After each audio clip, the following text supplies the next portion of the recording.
Hi everyone, welcome back to my YouTube channel. I hope कि आप सब लोग बहुत अच्छे होंगे। फ्रेंड्स, अगर आप लोग चैनल पर नए हो और आपने अभी तक चैनल को सब्सक्राइब नहीं किया है तो इसे सब्सक्राइब करके वीडियोस को लाइक कर दीजिएगा और कमेंट में ज़रूर बताइएगा कि आपको ये स्टोरीज़ कैसी लग रही हैं। लास्ट पार्ट में हमने देखा था कि विंग ने एक सॉल्यूशन तो दे दिया था कि वो शूशे से सच का पता लगा सकते हैं, लेकिन उससे पहले उसने जो तालिस्मान बनाए थे उनका टेस्ट किसी पर करना ज़रूरी था। जब वांग जी ने उससे पूछा कि वो किस पर इसका टेस्ट करेंगे तो विंग उनके साथ मस्ती करने लगा। वो कभी कहता कि वो अपनी माँ पर इनका इस्तेमाल करेगा, कभी कहता कि वांग जी के अंकल पर करेगा, तो कभी कहता कि जिन गुआंगशान पर करेगा। शिचिन को तो उसकी बातें सुनकर हंसी आ रही थी, लेकिन जियांग चेंग और वांग जी का सिर घूम रहा था। आखिर विंग इस तरीके की सिचुएशन में भी मजाक कैसे कर सकता है। जियांग चेंग कहता है तुम्हारा दिमाग ख़राब हो गया है, इस तरीके से हम किसी पर भी कैसे कर सकते हैं इसका इस्तेमाल। तो विंग कहता है जियांग चेंग, क्यों ना मैं इसका इस्तेमाल तुम पर करूं, हो सकता है तुम मुझसे कुछ छुपा रहे हो। जियांग चेंग कहता है बकवास बंद करो। तो विंग वांग जी से कहता है लानजान, मैं इसका इस्तेमाल तुम पर करूँगा, वैसे भी तुम कुछ बोलते नहीं हो, क्या पता तुम्हारे मन में कितने राज छुपे हुए हैं। वांग जी कहता है मैं झूठ नहीं बोलता हूँ। विंग कहता है हाँ हाँ मुझे पता है, लेकिन तुम झूठ बोलोगे भी कैसे, तुम तो बोलते ही नहीं हो। शिचन इस बात पर हंसने लगा तो विंग उसकी तरफ मुड़ गया। वो कहता है जे बुजुन, क्यों ना मैं इसका इस्तेमाल आप पर करूं। तो शिचन कहता है मास्टर भाई, ये बिल्कुल भी सही आइडिया नहीं है। फिर विंग सोचकर कहता है आप सब लोग मना कर रहे हैं तो आप ही बताइए मैं इसका इस्तेमाल किस पर करूं। जितने भी सजेशन मैंने दिए वो सब आपको मंजूर नहीं है। उन सब लोगों को भी समझ नहीं आ रहा था कि वो इसका इस्तेमाल आखिर करें तो करें किस पर।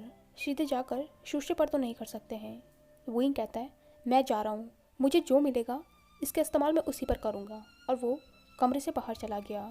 जियांग चेंग उनसे कहता है ये लड़का पागल हो गया है, इसने सोच ही रखा है कि हमको मरवा के छोड़ेगा, और वो भी उसके पीछे पीछे चला गया।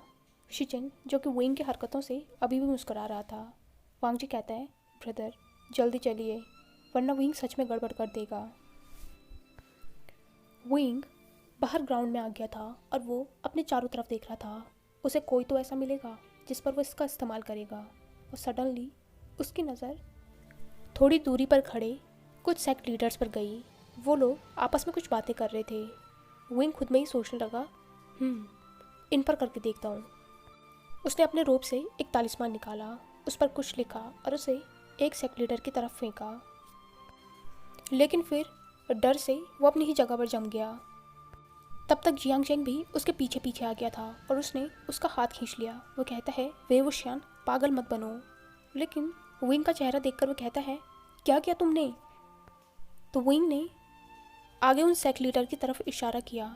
जब जियांग चेंग ने वहाँ देखा तो वो कहता है तुम सच में पागल हो गई हो। उसके पीछे से भागते भागते वांग जी और शिचन भी आ गए थे। तभी उन लोगों ने वहाँ देखा जहाँ विंग और जियांग चेंग देख रहे थे। तो सामने वांग जी के अंकल थे, जिनके साथ जियांग फेंगमियान भी था। शायद वो दोनों भी आपस में बातें करते करते इस तरफ आ रहे थे। विंग ने ध्यान नहीं दिया और उन कुल प्रमुखों के बजाय उसने वो तालिस्मान लेंचिरन के ऊपर लगा दिया। विंग ने मुड़कर अपनी पपी आइज से वांग जी और शिचिन दोनों की तरफ देखा। वो कहता है जेबुजुन, लानजान, मुझे माफ़ कर दीजिए, सच में मैंने जानबूझकर नहीं किया, पता नहीं वो बीच में कैसे आ गए। शिचन और वांग जी तो अपने अंकल को देख रहे थे कि अब वो कुछ बोलेंगे या नहीं। तभी शिचन कहता है कोई बात नहीं मास्टर भाई, आपकी गलती नहीं है। वांग जी भी कहता है कोई बात नहीं, देखते हैं क्या होता है। तभी उन लोगों ने नोटिस किया कि उसके अंकल जिस तरीके से कुल प्रमुख जियांग से बात कर रहे हैं उनकी टोन बदल गई है। उसके अंकल कहते हैं कुल प्रमुख जियांग, मैं वेवुशान को अपने कबीले वापस ले जाना चाहता हूँ। मुझे बिल्कुल भी यकीन नहीं है कि महारानी यू उसका अच्छे से ख्याल रखती होगी, पता नहीं वो उसके साथ कैसा बिहेवियर करती होगी। जियांग फेंगमियान हैरान होकर कहते हैं मास्टरलान, क्या हुआ, आप ये अचानक ऐसी बातें क्यों कर रहे हैं। लेकिन लेंचरेन फिर से कहता है मुझे उस औरत पर बिल्कुल भी यकीन नहीं है, वो कभी भी कांग्से सरन को पसंद नहीं करती थी, तो उसके बेटे को वो कैसे पसंद कर सकती है, पता नहीं मेरे विंग के साथ उसने किस तरीके का व्यवहार किया होगा, वो उसे कितना टॉर्चर करती होगी। लेंचरन की बातें सुनकर उन सबका दिमाग घूम गया था। शिजन कहता है, वांग जी, अंकल ये क्या कह रहे हैं? इस पर वोइंग कहता है, ये तो मेरे बारे में बात कर रहे हैं। तभी वांग जी कहता है, मुझे लगता है हमें अंकल को यहाँ से अंदर ले जाना पड़ेगा। शिजन और वांग जी अपने अंकल के पास गए। वो कहते हैं, अंकल आपसे बहुत ज़रूरी बात करनी है, प्लीज़ हमारे साथ चलिए। लेकिन लेंचरन जियांग फेंगम्यान से कहता है, तुम मुझे वेवुशान को वापस ले जाने दोगे या नहीं? जियांग फेंगम्यान तो बिल्कुल कंफ्यूज था। तभी विंग आ गया। वो कहता है, बाबा गड़बड़ हो गई है, मैं आपको सब कुछ बताऊंगा, प्लीज़ अभी आप मास्टरलैंड के साथ अंदर चलिए। वो सब लोग चिरेन और जियांग फेंगम्यान को लेकर कमरे में आ गए थे। थोड़ी ही दूर पर मैडम यू यांगली से कुछ कह रही थी, लेकिन जब उसने अपने बच्चों को लेंचरन और जियांग फेंगम्यान के साथ ऐसे करते हुए देखा तो वो सोचती है, आखिर ये लोग कर क्या रहे हैं? और वो भी यांगली के साथ उनके पीछे पीछे कमरे में आ गई। वो कहती है, तुम सब लोग यहाँ पर क्या कर रहे हो? तो विंग ने उन्हें भी अंदर आने दिया। उसने दरवाज़ा बंद कर दिया। मैडम भी कहती है, क्या कर रहे हो तुम सब लोग यहाँ पर मिल के? तो विंग ने उनको सब कुछ बता दिया कि कैसे उनका शक शूशे पर था और उसके लिए वो सच बोलने वाले तालिस्मान का यूज़ करने वाले थे, लेकिन टेस्ट करने के लिए उन्हें एक पर्सन चाहिए था। लेकिन गलती से वो तालिस्मान लेंचरन को लग गया है और अब वो पता नहीं क्या क्या बोले जा रहे हैं। वांग जी कहता है, विंग अब क्या करेंगे? तो विंग कहता है, कुछ नहीं कर सकते हैं, अब मास्टरलैंड इनके मन में जो कुछ भी होगा सब कुछ बकने वाले हैं। मैडम ये कहती है, तुम्हारा दिमाग ख़राब हो गया है, तुम ऐसा कैसे कर सकते हो? ये सब कुछ बिल्कुल भी ठीक नहीं है, जल्दी से हटाओ। विंग कहता है, लेकिन अभी मुझे नहीं पता कि इसे कैसे हटाना है, ये पहली बार है जो मैं इसे टेस्ट कर रहा था। वो सब लोग विंग की बात सुनकर हैरान हो रहे थे। वो अपना माथा पकड़कर कहते हैं, हे भगवान, ये लड़का हमें हमेशा मुसीबत में डाल देगा। तुम अपनी बचकानी हरकतें कब बंद करोगे? विंग ने अपना मुंह फुला लिया था। एक तो वो सबकी इतनी मदद करने की कोशिश कर रहा है और ऊपर से उसे ही डांट पड़ रही है। अब लेंचरन बीच में आ गया तो उसकी क्या गलती है? मैडम यू को विंग पर गुस्सा करते देख लेंचरन बीच में आ गया। वो विंग को खींचकर अपने पीछे ले गया। वो कहता है, महारानी यू, तुम कभी नहीं सुधरोगी ना? मेरे बच्चे को इस तरीके से क्यों परेशान कर रही हो? मैडम यू कहती है, मास्टरलैंड आप चुप रहिए। मास्टरलैंड कहते हैं, मैं चुप रहूं? आप चुप रहिए। इतने सालों तक आपने विंग को छुपा कर रखा और अब आप इस तरीके से उसे डांट रही हैं। आपने ऐसा ही किया होगा। मेरा बच्चा पता नहीं कितनी मुश्किलों से आपके साथ रहा होगा। मैडम यू अपना माथा पकड़कर कहती है, हे भगवान, ये क्या बोल रहे हैं? शिजन और वांग जी को तो अपनी आंखों पर यकीन नहीं हो रहा था कि ये उसके अंकल ही हैं। उसके अंकल इस तरीके से कैसे बोल सकते हैं, वो भी विंग के बारे में। शिजन को ये तो पता है कि अंकल विंग को पहले से ही जानते हैं, क्योंकि वो उसके माँ और बाबा को बहुत अच्छे से जानते हैं, लेकिन वो विंग से इतना ज़्यादा अटैच हैं, उसे इतना पसंद करते हैं, ये उन्होंने सोचा नहीं था। साथ में विंग को भी कुछ समझ नहीं आ रहा था। फिर वही कहता है, मास्टरलैंड, मेरी माँ मुझे बिल्कुल भी नहीं डांटती है, बल्कि वो तो मुझसे बहुत ज़्यादा प्यार करती है। इस पर लेंचरन उसका चेहरा छूकर कहता है, विंग, तुम्हें बिल्कुल भी झूठ बोलने की ज़रूरत नहीं है और इससे डरने की भी ज़रूरत नहीं है। अब मैं तुम्हारे पास हूँ। मैडम यू को तो बहुत ज़्यादा गुस्सा आ रहा था। विंग कहता है, मास्टरलैंड सच में ऐसी कोई भी बात नहीं है। लेकिन लेंचरन उसकी बात सुन ही नहीं रहा था। वो फिर से कहता है, नहीं, ये तुम्हारी माँ को बिल्कुल भी पसंद नहीं करती थी, ये तुम्हें भी बिल्कुल पसंद नहीं करती है, मुझे पता है। विंग ने एक बार अपने पेरेंट्स की तरफ देखा। फिर वो कहता है, मास्टरलैंड, क्या आप मेरी माँ को जानते थे? तभी मैडम यू बीच में आ गई। वो विंग का हाथ खींचकर कहती है, बकवास बंद करो और यहाँ से बाहर चलो। विंग सैड हो गया था। आखिर वो क्या कर रहा है? अपनी माँ के बारे में तो पूछ रहा है। वैसे भी जब भी वो अपने अडॉप्टिव पेरेंट्स से अपने असली पेरेंट्स के बारे में पूछता है तो वो उसे ज़्यादा कुछ नहीं बताते। वैसे भी बहुत कम ही लोग हैं जो उसके पेरेंट्स को अच्छे से जानते हैं। अगर मास्टर ने उसे उसकी माँ के बारे में कुछ बता देंगे तो इसमें क्या बुरा है? तभी लेंचरन ने विंग का हाथ पकड़ लिया। वो मैडम यू से कहता है, महारानी यू, विंग का हाथ छोड़िए। मैडम यू कहती है, वेवुशियन, इस तालिस्मान को जल्दी हटाओ। विंग कहता है, मुझे नहीं पता। तो मैडम यू उस पर गुस्सा करने वाली थी। लेंचरन फिर से बीच में आकर कहते हैं, आप हमेशा ऐसा करती हैं, आखिर आप विंग को पसंद क्यों नहीं करती हैं? कांगची सरन आपको बहुत ज़्यादा पसंद करती थी, लेकिन आपने उसे कभी भी पसंद नहीं किया। आप वोइंग को अभी भी इसीलिए डांट रही हैं क्योंकि वो उसका बेटा है। लेंचरन की ऐसी बातें सुनकर मैडम यू को बहुत ज़्यादा गुस्सा आ रहा था। वो उसके बारे में ऐसा सोचते हैं। वो वोइंग का हाथ छोड़कर कहती है, अच्छा, आखिर क्या अच्छा था इसकी माँ के बारे में? इसकी माँ ने पूरे कल्टीवेशन वर्ड का जीना हराम करके रख दिया था। अब तो लेंचरन और मैडम यू लड़ने वाले थे। जियांग फेंगमियान, जंगशा, यान ली, वांग जी, शिचेन और वुइंग, बेचारे सबके सब चुपचाप उन्हें देख रहे थे। किसी को कुछ समझ नहीं आ रहा था।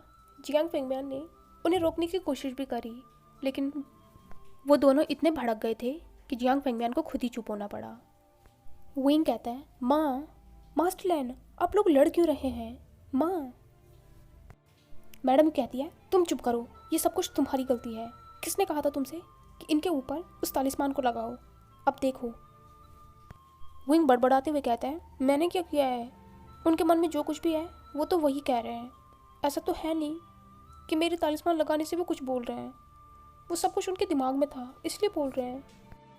मैडम यू गुस्से में उसकी तरफ देखकर कहती है, इस तरीके से बड़बड़ाओ मत, मुझसे ढंग से बात करो।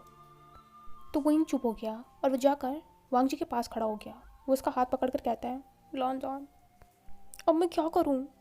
तो वांग जी उसे काम करते हुए कहता है, तुम क्या कर सकते हो, रुको, देखते हैं क्या होता है। लेकिन शायद वोइंग को तो अभी भी मस्ती सूझ रही थी। वो वांग जी की तरफ देखकर कहता है, वैसे तुमने सोचा नहीं था ना कि तुम्हारे अंकल ऐसे भी होंगे? अगर तुम चाहो तो मैं उनसे कुछ क्वेश्चन कर सकता हूँ। लेकिन वांग जी ने उसे पकड़ लिया। वो कहता है, नहीं, चुप करो। तो वोइंग भी चुप हो गया। जियांग फेंगमियान ने एक बार फिर से कोशिश की। वो जाकर कहता है, मास्टर लैन, महारानी, आप दोनों इस तरीके से बहस मत कीजिए। बच्चे यहाँ पर हैं, वो क्या सोचेंगे? लेकिन मैडम युगता 7वां पारा चढ़ा हुआ था। वो कहती है, आप देख रहे हैं ये क्या कह रहे हैं? इनका मतलब है कि मैं विंग को टॉर्चर करती हूँ, उससे प्यार नहीं करती हूँ। मैंने उसे पाल पोस कर बड़ा किया है, अपने बच्चों से ज़्यादा उसका ख्याल रखा है। और कोई भी आकर मुझसे ये कह देगा कि मैं उसे टॉर्चर करती हूँ, उसे पसंद नहीं करती हूँ, तो मुझे कैसा लगेगा? जियांग फेंगमियान मैडम को संभालते हुए कहते हैं, महारानी, ऐसी बात नहीं है, मास्टर लैन का वो मतलब नहीं है।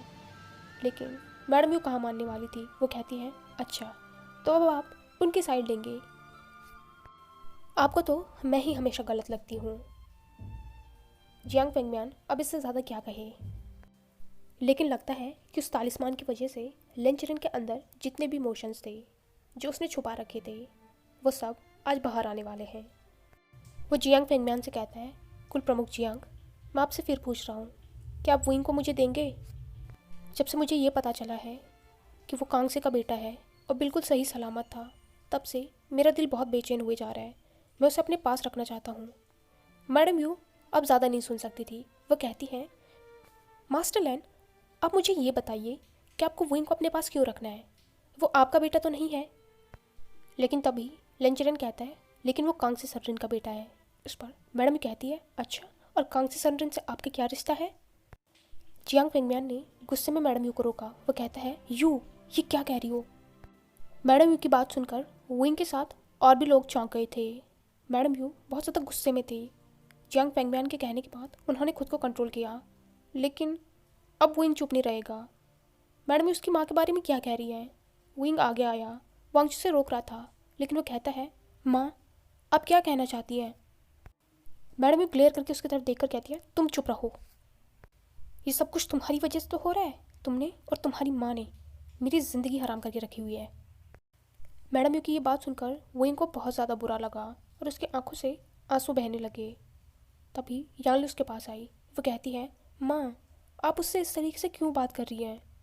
वो विंग से कहती है, आशियन, तुम रो मत। विंग ने अपने आंसुओं को पोंछा। वो लेंचरन के पास जाकर कहता है, मास्टर लैन, मुझे अपनी माँ के बारे में जानना है। आप उन्हें कैसे जानते थे? मैडम उसका हाथ खींचकर कहती है, तुम्हें अभी भी समझ में नहीं आ रहा है? लेकिन विंग ने अपनी माँ के हाथ से अपना हाथ छुड़ाया। वो अभी भी अपनी गीली आंखों से लेंचरन की तरफ देख रहा था। लेंचरन ने सॉफ्टली उसके आंसुओं को पोंछा। क्योंकि लेंचरन तालिस्मान के वश में है, तो उसे तो कुछ भी समझ नहीं आ रहा है कि वो क्या कह रहा है। वो तो जो भी बोलेगा वो सच ही बोलेगा। यहाँ से थोड़ा विंग के माँ और बाबा के बारे में पता चलता है। जब वो सब लोग विंग के उम्र के थे, गुसू में सभी अल्फा शिक्षा लेने जाया करते थे, चाहे छोटा क्लैन हो या बड़ा क्लैन हो। गुसू सभी को निमंत्रण भेजता था। उसी समय पहली बार महागुरु बाओसे सनरन ने अपने एक शिष्य को गुसू में भेजा था, लेकिन वो शिष्य कोई अल्फा नहीं था, बल्कि वो एक ओमेगा थी। सारे सेक्ट ने इस चीज़ का विरोध किया था और गुसू ने भी, क्योंकि वो अपने यहाँ पर ओमेगाओं को शिक्षा नहीं देते थे। लेकिन जब बाओसे सनरन ने कहा कि उसके यहाँ पर इस समय सिर्फ ओमेगा ही है और अगर वो चाहते हैं कि बाओसे सनरन उनका निमंत्रण स्वीकार करे तो उन्हें इस ओमेगा को यहाँ पर शिक्षा देनी पड़ेगी। वो कोई और नहीं, कांगसी सनरन थी। तो गुसू के कुल प्रमुख को ये मानना पड़ा था, क्योंकि बाओसे सनरन उस समय महागुरु थी और सब लोग उनकी इज्जत करते थे। जब गुसू में कांगसी सनरन को एंट्री मिली तो बाकी ओमेगाओं को भी वहाँ पर आने की अनुमति दी गई। उसी के बाद मैडम यू भी गुसू में आई। उन्होंने भी वहाँ पर शिक्षा ली और साथ में मैडम लैन भी, जो आगे जाकर वांगची की माँ बनी, जिनसे जिंगे जुन को प्यार हो गया था। लेकिन उन सभी में सबसे खास थी कांगसी सनरन, जो कि एक अलग ही ओमेगा थी। वो बहुत ज़्यादा बहादुर और स्ट्रांग थी। वो इतनी ज़्यादा स्मार्ट थी कि उसके सामने कोई भी नहीं टिकता था। उसके तलवारबाजी के सामने न कोई अल्फ़ा और ना ही कोई ओमेगा टिकता था। लगभग सभी अल्फ़ा कांगसी सनरन को मन ही मन पसंद करने लग गए थे और उनमें से लेन चिरेन भी एक थे। लेकिन कांगसी सनरन का दिल तो किसी और पर ही आ गया था। वो वे चांग से था, जो एक छोटे से क्लैन से आया था। उनका क्लैन इतना छोटा था कि शायद ही उसका नाम कोई जानता होगा, लेकिन वे चांग से उतना ही ज़्यादा स्ट्रांग और बहादुर था। उन दोनों की जोड़ी बहुत ही ज़्यादा अच्छी थी। सभी अल्फ़ा वे चांगसे से जलने लग गए थे। आखिर जलते भी क्यों नहीं, वो सब लोग इतने प्रोमिनेंट कुल से आते हैं। फिर भी कांगसी सनरन ने उसे पसंद किया। जियांग फेंगम्यान वे चांगसे के बहुत ही अच्छे दोस्त थे, जिस वजह से वह कांगसी सनरन के भी अच्छे दोस्त बन गए। और क्योंकि मैडम यू पहले से ही जियांग फेंगम्यान को पसंद करती थी, तो जब भी वो उन्हें कांगसी सनरन के साथ देखती थी, उन्हें ये गलतफहमी रहती थी कि शायद जियांग फेंगम्यान भी कांगसी सनरन को पसंद करते हैं। इसलिए वो कभी भी कांगसी सनरन को पसंद नहीं करती थी। और साथ में कांगसी सनरन बहुत ज़्यादा नॉटी भी थी। वो सबको परेशान करती थी, जिनमें मैडम यू भी एक थी। विंग कहता है, मास्टर लैन, इसका मतलब है आप मेरी माँ को पसंद करते थे? तो लेन चिरेन कहता है, बहुत ज़्यादा, लेकिन शायद उतना नहीं जितना तुम्हारी माँ तुम्हारे बाबा को करती थी। और वही चांग से भी उससे बहुत ज़्यादा प्यार करता था। उस समय मेरी ज़िंदगी में बहुत कुछ हो रहा था। मेरा भाई एक ऐसे ओमेगा के प्यार में पड़ गया था जो उसे पसंद नहीं करती थी। उसने सेक्ट की सारी जिम्मेदारियां छोड़ दी, इसलिए सेक्ट का सारा भार मुझ पर आ गया। अपने बारे में सोचने का मुझे मौका ही नहीं मिला। सब लोग लेन चिरेन की बातें सुनकर हैरान थे। शिचेन और वांगजी को भी आज समझ आ रहा था कि क्यों उसके अंकल इतने ज़्यादा अकेले हैं। शिचेन कहता है, अंकल, ये हमारे पेरेंट्स की गलती है कि आप पर इतनी ज़्यादा जिम्मेदारियां आ गई। तो चिरेन उसके पास जाकर कहता है, नहीं, ऐसा बिल्कुल भी नहीं है। मैंने उन लोगों को कभी भी ब्लेम नहीं किया। मुझे पता है, मैं तो उनसे सिर्फ इसलिए नाराज़ था क्योंकि वो दोनों ही एक दूसरे को हर्ट करते थे। अगर वो एक दूसरे को एक जैसा प्यार करते तो सब कुछ ठीक रहता। मैं खुशी खुशी सारी जिम्मेदारियां उठा लेता। वांगजी कहता है, अंकल, हम भी आप पर बोझ बन गए। इस बात पर चिरेन गुस्सा हो गया। वो वांगजी से कहता है, इस तरीके की बातें दोबारा मत करना। तुम्हारे पेरेंट्स के जाने के बाद तुम लोग ही मेरे पास हो, और तुम लोग बोझ किसको कह रहे हो? तुम लोग तो मेरे जीने का सहारा हो। अगर तुम लोग नहीं होते तो क्या मैं इतना आगे आ पाता? और तुम लोगों के पेरेंट्स तो बेवकूफ़ थे जो एक दूसरे को अच्छे से समझ ही नहीं सके। अगर वो एक दूसरे को अच्छे से समझते तो उनका भी आज प्यारा सा परिवार होता। आज वो तुम्हारे साथ बहुत अच्छे से रह रहे होते। खैर छोड़ो। अभी मैडम यू भी बिल्कुल चुप हो गई थी। उसे पता था कि चिरेन कांगसी सनरन को पसंद करता है, इसलिए वो नहीं चाहती थी कि वो विंग को इस बारे में बताए। लेकिन चलो, कोई गड़बड़ नहीं हुई।